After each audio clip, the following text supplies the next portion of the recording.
쓰며 또 거기에 여호와를 위하여 제단을 쌓았더라. 아멘. 할렐루야. 오늘 새벽에 오신 여러분들을 주님의 이름으로 환영하고 축복합니다. 어제 우리는 사무엘상 6장 말씀을 봤습니다. 6장 말씀을 통해서 빼앗겼던 법궤가 다시 이스라엘로 돌아온 것에 대해서 살펴보면서 하나님의 은혜를 나눴습니다.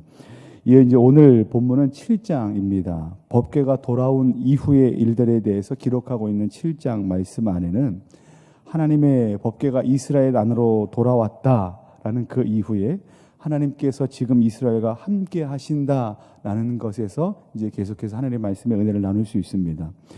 그런데 하나님의 영광이 이스라엘로 다시 돌아온 것에 반해서 이스라엘 백성들의 신앙은 여전히 온전하지 않았다고 성경은 기록하고 있습니다.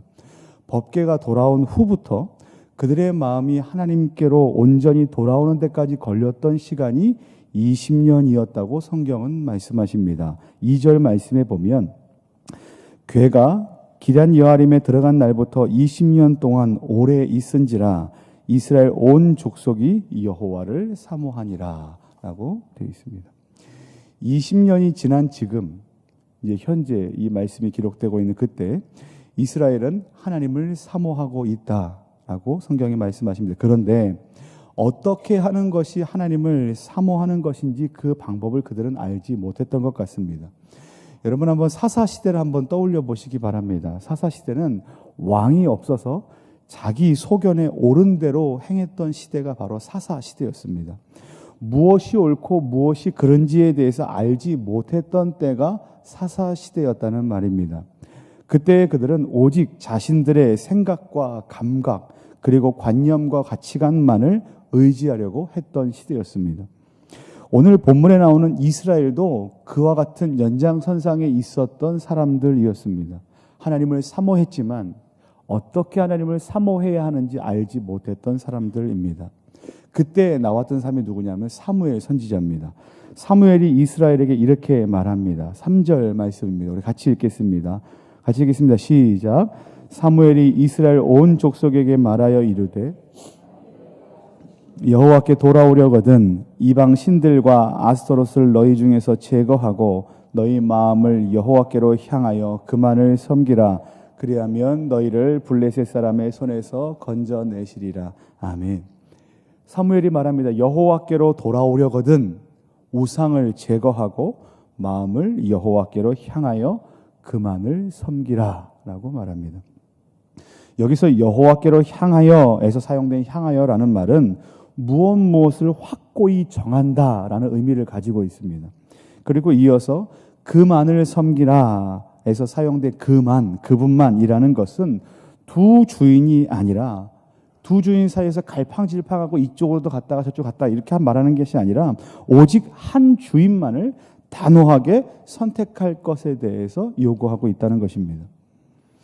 여지껏 이스라엘은 어떻게 살아왔습니까? 하나님을 섬긴다고 말하면서 우상을 섬기듯 하였고 번제를 드린다고 하면서 다른 제사를 드렸던 사람들이 바로 이스라엘 사람들 아니었겠습니까? 사무엘 선지자는 그랬던 이스라엘 백성들에게 그 어떤 것에도 마음을 빼앗기지 말고 좌로나 우로나 치우치지 말고 온전히 그리고 단호하게 그리고 확고하게 하나님 한 분만 신뢰할 것에 대해서 지금 요구하고 가르치고 있는 것입니다. 이러한 가르침은 곧 그들에게 영적인 회개 운동으로 일어나는데 그 장소가 바로 미스바입니다. 우리가 이제 잘 들어봤던 말씀이죠. 미스바에 모여 그들이 함께 금식하고 회개하고 있는 그 영적으로 충만한 그때 마침 블레셋이 다시 쳐들어옵니다. 그 어느 때보다 영적으로 뜨거웠던 때가 바로 이때입니다. 그런데 이번에는 좀 태도가 다릅니다. 블레셋이 그들을 쳐들어왔을 때 이스라엘은 다른 것에 그 마음을 구하지 않고 오직 하나님께 자신들의 도움을 구하고 있습니다. 8절, 9절 말씀에 보면 이렇게 기록되어 있습니다.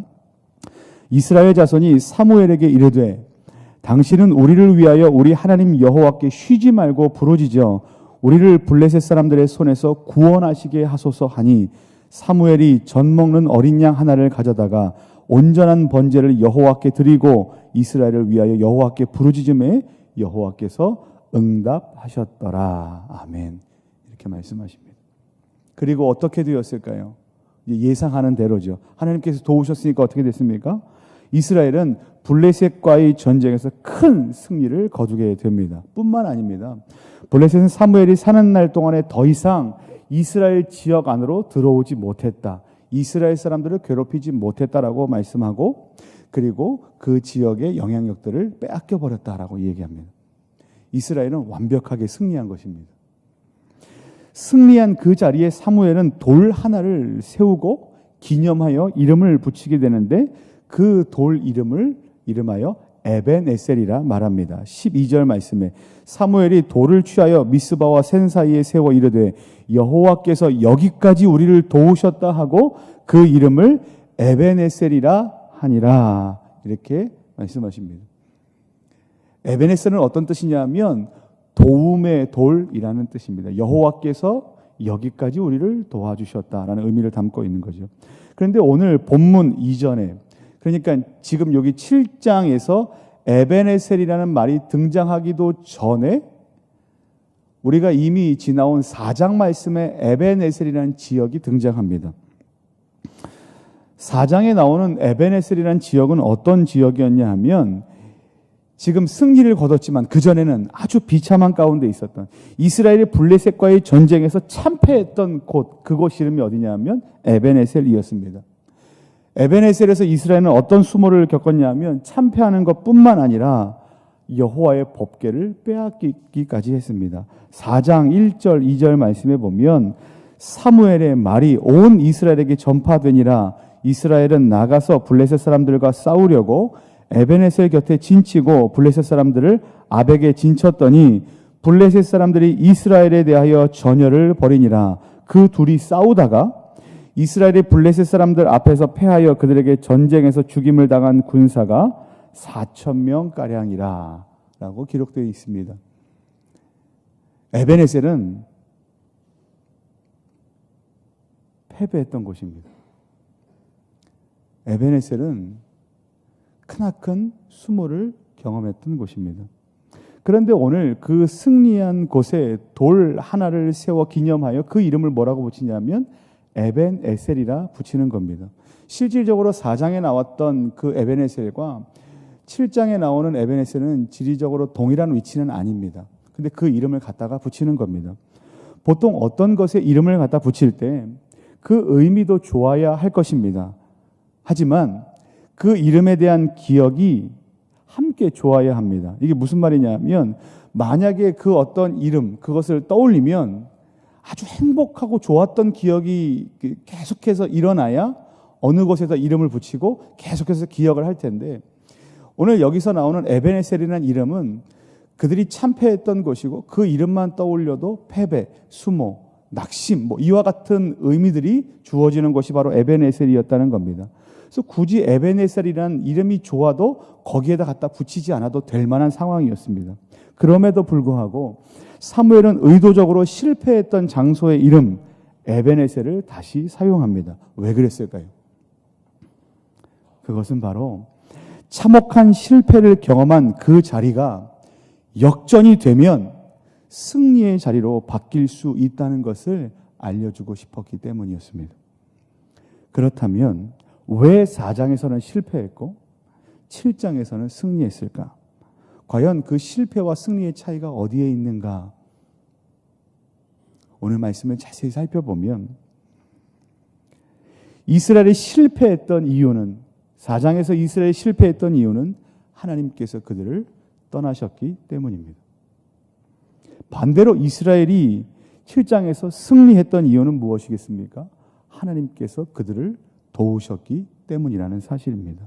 사도 바울은 이렇게 고백합니다. 고린도전서 15장 10절 말씀에 그러나 내가 나 된 것은 하나님의 은혜로 된 것이니 내게 주신 그의 은혜가 헛되지 아니하여 내가 모든 사도보다 더 많이 수고하였으나 내가 한 것이 아니요 오직 나와 함께 하신 하나님의 은혜로다. 잠언 16장 9절 말씀에 사람이 마음으로 자기의 길을 계획할지라도 그의 걸음을 인도하시는 이는 여호와시니라. 아멘. 이렇게 고백합니다. 실패와 승리의 차이가 어디에 있습니까? 바로 하나님께서 그들을 도우셨는가 돕지 않으셨는가에 있습니다.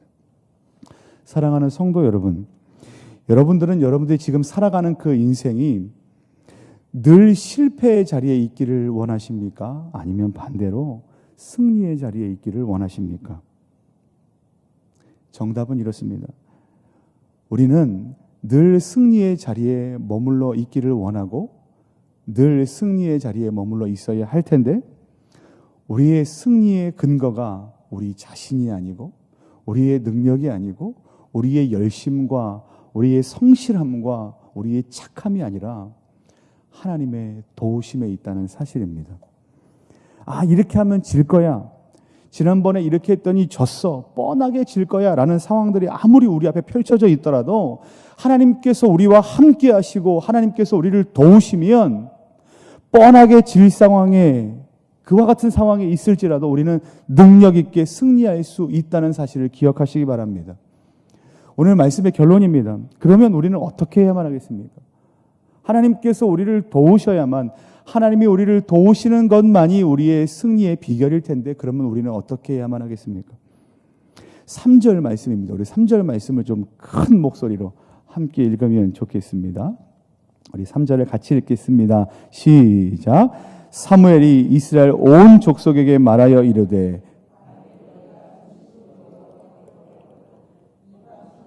아스타롯을 너희 중에서 제거하고 너희 마음을 여호와께로 향하여 그만을 섬기라. 그리하면 너희를 블레셋 사람의 손에서 건져내시리라. 아멘. 말씀에 이렇게 기록되어 있습니다. 이방 신들과 아스타롯을 너희 중에서 제거하고 너희 마음을 여호와께로 향하여 그만을 섬기라. 그리하면 너희를 블레셋 사람의 손에서 하나님께서 건져내실 것이다. 이것이 방법입니다. 어떻게 합니까? 우리의 시선을 하나님께로 온전히 고정시켜야만 합니다. 좌로나 우로나 우리의 마음이 치우치지 않고 빼앗기지 않고 온전히 우리의 생명 되시고 주인 되시는 하나님께 우리의 모든 신뢰, 그냥 어느 정도까지, 이 부분은 내가 할 수 있을 것 같고, 이 부분은 누구에게 좀 부탁하면 될 것 같고, 이 부분은 내가 갖고 있는 이 돈으로 해결할 수 있을 것 같고, 이 부분은 어떤 방법으로 해결할 수 있을 것 같아가 아니라 우리의 모든 신뢰를 하나님께 두는 것이 하나님께서 우리에게 주신 그 인생을 승리로 살아가는 비결이라고 오늘 성경이 말씀하고 있습니다. 사랑하는 성도 여러분, 날마다 우리의 마음을 하나님께 고정시키는 저와 여러분들 되시기를 예수님의 이름으로 간절히 축원합니다. 그리하여서 우리의 눈으로 봤을 때, 우리가 이 감정적으로, 심정적으로, 상황적으로 봤을 때 이건 뻔하게 질 거야, 이거 어떻게 이길 수 있지라는 그와 같은 큰 환난과 블레셋과 같은 막강한 그와 같은 대적들이 우리에게 몰려온다 할지라도 하나님께서 우리와 함께 하시고 그리고 그분이 우리를 도우시는 그 능력으로 인하여 날마다 승리를 경험하는 저와 여러분들 되시기를 예수님의 이름으로 간절히 축원합니다. 기도하겠습니다. 우리 한정엽, 백진영 성도님, 그리고 무명으로